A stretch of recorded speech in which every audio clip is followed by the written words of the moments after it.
In the corridors of Stadion Galgenwaard, the home of FC Utrecht, there are echoes of a legend of a young manager who guided them to the cusp of Europe. In the Eredivisie first leg playoffs final for a spot in European qualification, they lost 3-0 away. A glimmer of light prevailed in hope of a miracle. The fans and the club kept faith. But the day before the return fixture, the young manager's son suffered a fatal car accident. Leaving the team's training, he rushed to be by the bedside of his terribly injured son. All seemed to have reached a devastating conclusion for Utrecht. The hope gone, now in mere wishes for survival.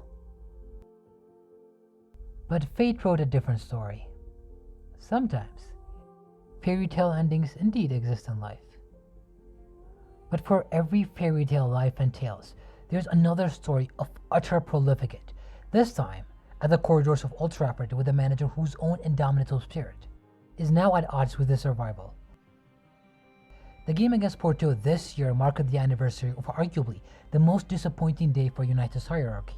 If you go back to the night of October 3rd, 2023, a poetic parallel of stories had repeated against Galatasaray in the Champions League.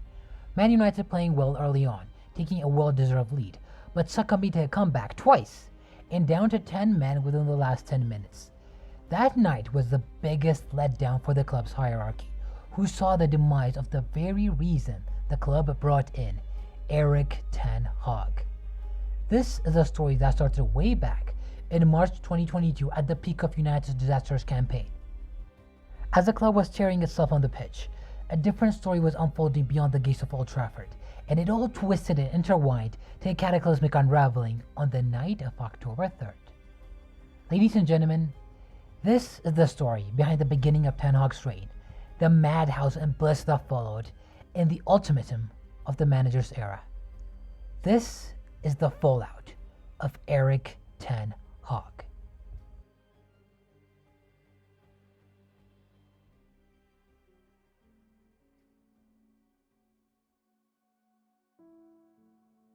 If you look at the map of Greater Manchester, the geographic center lies around the edge of Salford. But the true spirit of the center lies south to the west of Manchester at Old Trafford. No matter how dominant their sky blue neighbors have become, more than 200,000 of people still embark on a religious pilgrim across the seas to the red half of Manchester.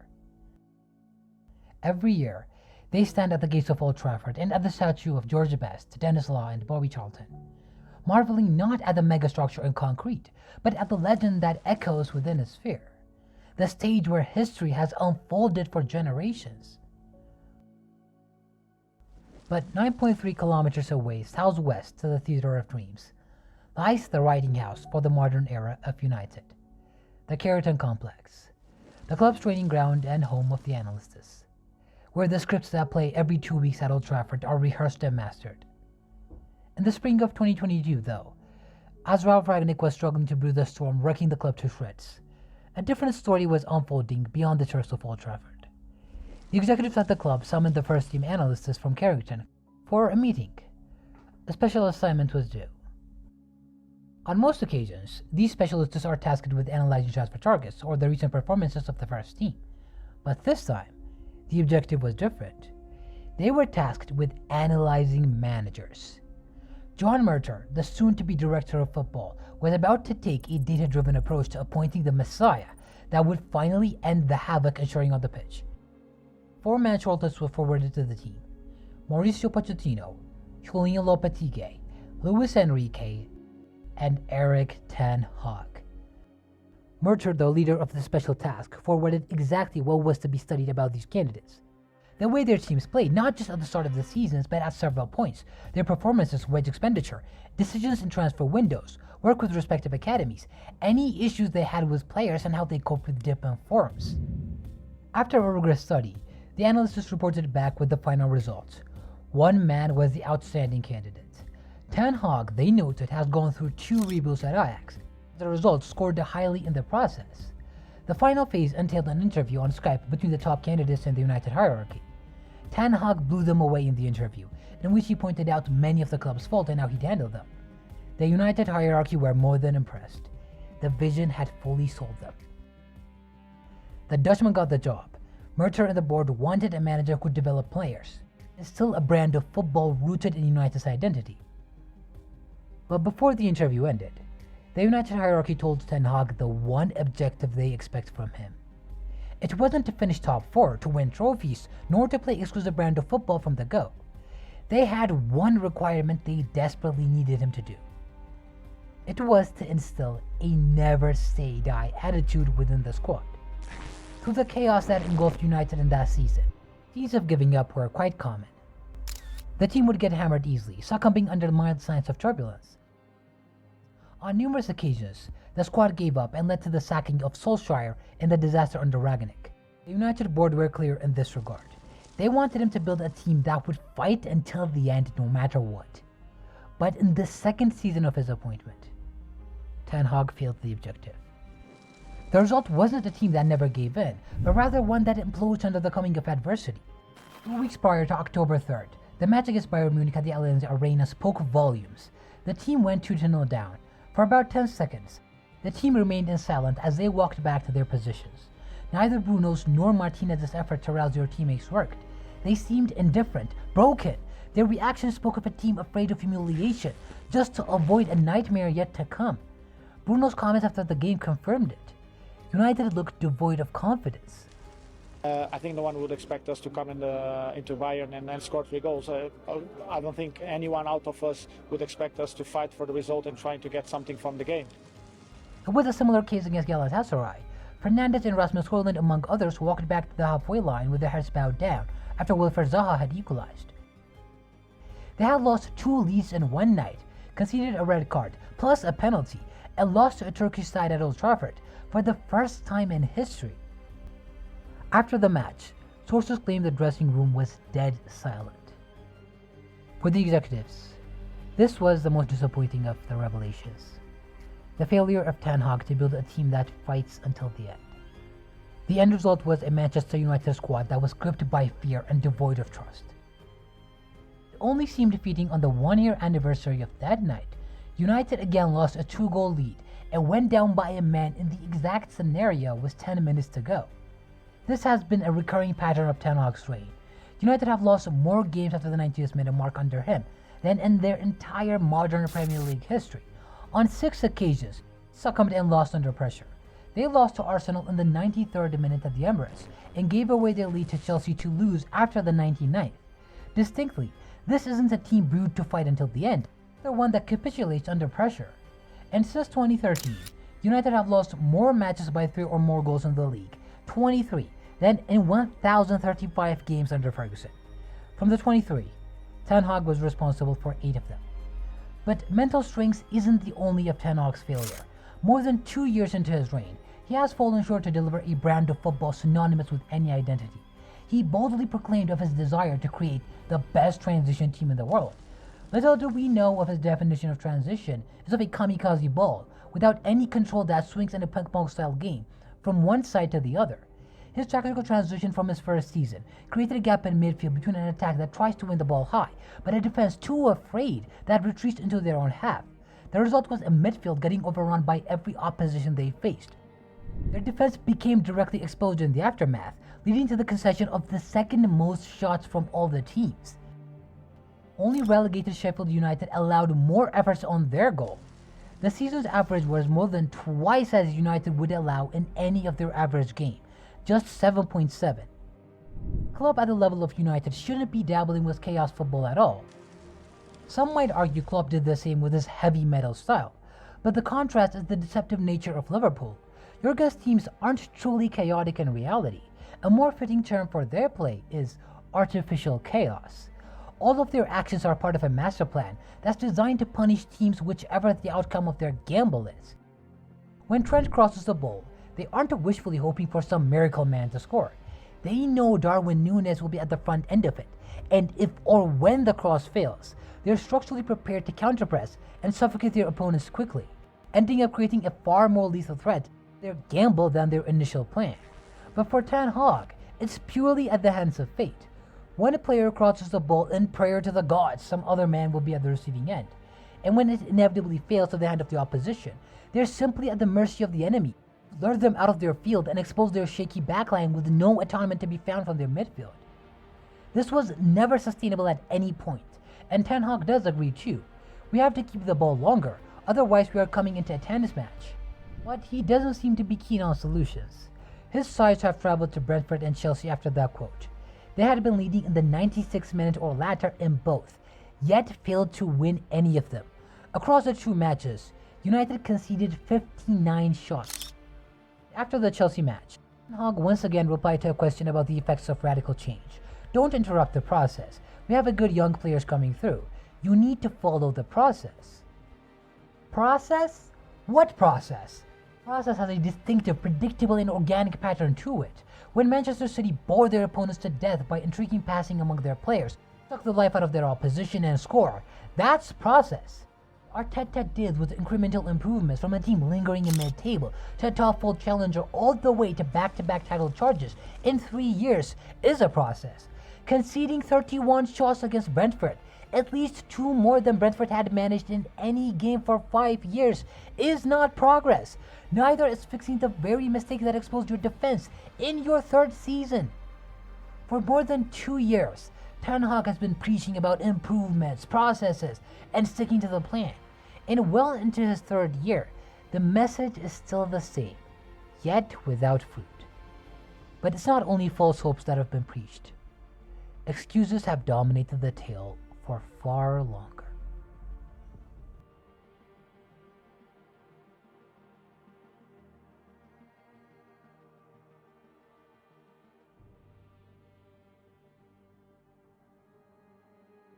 Five years ago, the day after a dazzling Champions League semi-final comeback enigma of the modern era, the most admired young manager in European football was still struggling to accept the manner of his team's defeat. It feels like a track round over us, and figuratively speaking, that is what happened. The dream was reality. We had it. Tottenham Hotspurs had just completed a 3-goal comeback to crash the most electrifying young team in the whole of Europe. The shock was not only of Ten Hag's, but of the whole world. And honestly, who can blame him for feeling what had come between the destiny of that Ajax team was an act of supernatural interference, one of those you can't legislate for. But 5 years later, with the benefit of hindsight, it has rather become the expectation for his teams to succumb their grip on destiny. 6 times had his United team done that in the Premier League. In Europe, they lost a 2-goal lead at Old Trafford to be left at the mercy of Sevilla, as they got dismantled a week later at the Ramos Sanchez. On 3 separate occasions in 2023, they took the league of games and Champions League. Twice did they yield to losses against Galatasaray in Copenhagen. They drew with 3 goals in Turkey too after bottling another lead. And yet again, history repeated itself at the Estadio do Dragão. And yet, Ten Hag still bemoans the fate that keeps misfortuning him, the supernatural force that continued to shred his master plans. But the excuses are a plethora. The theme for last season was injuries. This time, it's about sticking to the plan. It's not possible that a center-back can dribble through the whole team and put in a cross. And yet, another center-back did exactly the same thing just 3 days earlier at Old Trafford. I don't know the reason. They have to make the right decisions. Professionals shouldn't allow this. The players didn't follow the rules. Ten Hag has been in a dome of delusion where every loss is a consequence of supernatural interference, a bad refereeing decision, or the players not following his plans. But never did he look inward to reflect if any of this could be linked to him. For the first time in his tenure, he admitted that he'd take a look in the mirror after failing to beat 20. Yet the team repeated the exact same mistake within 3 minutes against Spurs. Are the players to blame this time too? The difficulty for Ten Hag is that he gave debuts to 12 of the 16 players used against Tottenham, and he gave a green light to extend the contracts of the other 4. When the game gives them lemons, other managers like Klopp or Guardiola accept it and create unfathomably sweet tastes or complex recipes. The entire backline of Liverpool was taken out in the 2020-21 season. Jurgen still forged a strong front through academy players, and a story that culminated with an Alisson header to write a memorable tale into Champions League qualification. Guardiola lost both his strikers, Aguero and Jesus, that season, but instead of bemoaning his fate, he created a false number 9 system with De Bruyne at the front to guide Man City to the league title and a Champions League final. Ten Hag, by contrast, just seems to stand there, uncomprehending, protesting, but I planted an orange tree. benumbered, blindsided by his own disempowerment, bitterly lamenting whatever gust of fate or abandonment of plan has caused his team to collapse this time, as though he can no more understand or explain it than you can. Rivals not only see Ten Hag as a loser, but a loser in denial. There's a sad scenery of Ten Hag walking in the porous fall after a loss, but still under the delusion of improvement. A sad little man in the rain pretending he's not getting wet. He's never once conceded it was his mistakes that have cost United. Perhaps Ten Hag does have a point of United's terrible finishing during his tenure. Then again, curiously, so are those of his opposition. During his time, United should have scored 70 more league goals, but should have conceded another 23. Ten Hag has the highest expected goals against and the worst XG scored and conceded difference than any United manager post-Ferguson. He has grieved to death how the hands of fate denied him from beating Arsenal and an unjustified call for offside. Yet again, the same fate saved his head from Severus against Coventry from what could have been the most humiliating match in United's history. His preferred excuse for the game against Tottenham was how the game's trajectory changed after Vicky van de Beek run through the midfield and Fernandes was sent off. Those two key moments changed the fate of his team. And in a reductive way, he is right. But whose job is it to instill a never-say-die mentality within the squad, no matter how bad moments affect the game? Whose responsibility was it to structure the team in a 4-2-4 defensive structure that allowed a centre-back to run loose through an exposed midfield in 2 separate games? Contrast that with Xabi Alonso's admission and concession of blame after his team led in 3 goals against Wolfsburg. I know what I didn't do well. We didn't have enough structure with the ball, so when we lost the ball, we weren't close enough. Vansberg had too much space to dribble. Or Hans Flick's admission that the loss against Osasuna was on him for overplaying the team. There's a memorable phrase from Tom Wolfe's book, The Right Stuff, about the early days of spaceflight when astronauts were sent in a metal capsule, with barely a button to press or a lever to pull. The astronaut has been added to the system as a redundant component. This is how Ten Hag seems to experience all of his team's worst disasters, watching from behind the glass, the passenger of an unresponsive craft, buffeted by an indifferent universe. Imagine how Ineos views these excuses from the scope of their other sporting ventures. Ben Ainsley in his yacht or Lewis Hamilton in his F1 car, at the helm of machines far more capricious than a football team, at the mercy of forces far more savage and indomitable than anything that happens in a football stadium. In those sports, there are days when you're confounded by the elements or by the inevitability of physics, or when the wheels do actually fall off. And yet neither Ainsley nor Hamilton would ever make themselves to be out of redundant component in the same way Ten Hag does. They know the pilot is invariably the most important component of all, because they are the ones with the ability to process failure, reflect analytically, provide feedback. What went wrong? When did the feeling of control start to slip? What input on their part could have contributed to that malfunction? And could you have done anything differently to forestall it? Reflection is key in any field of work. Failure is not the end, neither is delusion. A wake-up is possible, but for the process of healing to start, one must first look within.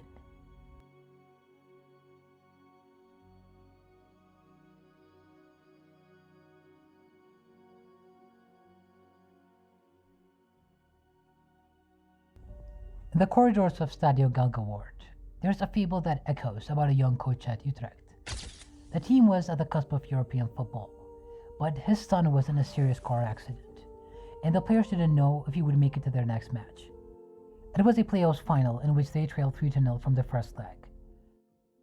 But on the match day, he appeared unexpectedly, to the surprise of all the squad. Having come straight from the hospital to the team meeting, coursing with his emotions, the manager addressed his players.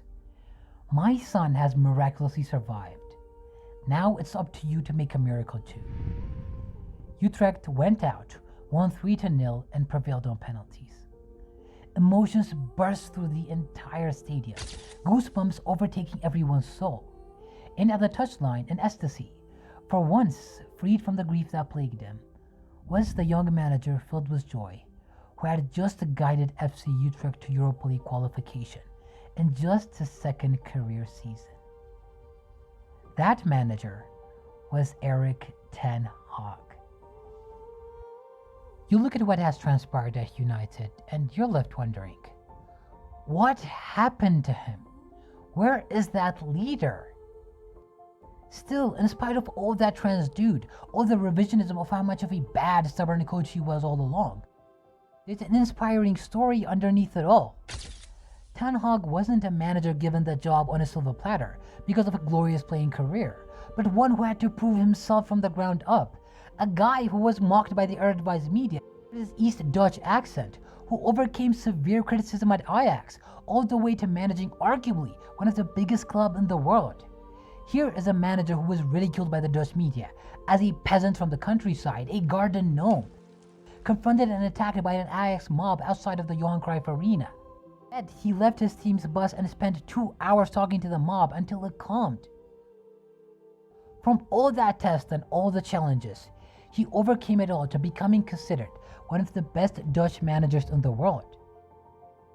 The man who took on United at the worst possible time and thrown to hell by a deceptive job that has ruined every name that graced them, but stood firm against all that came to thwart him and lead the club to their first title in 6 years and Champions League qualification. Hindsight has a deceptive nature of skewing how we see the past. Revisionists might say Ten Hag was a bad coach all along, that United needed a radical revolutionist like Emery to bring back the glory days. But Ten Hag was once the Emery of his own days too. The Utrecht stories are plentiful, so are the Ajax feats.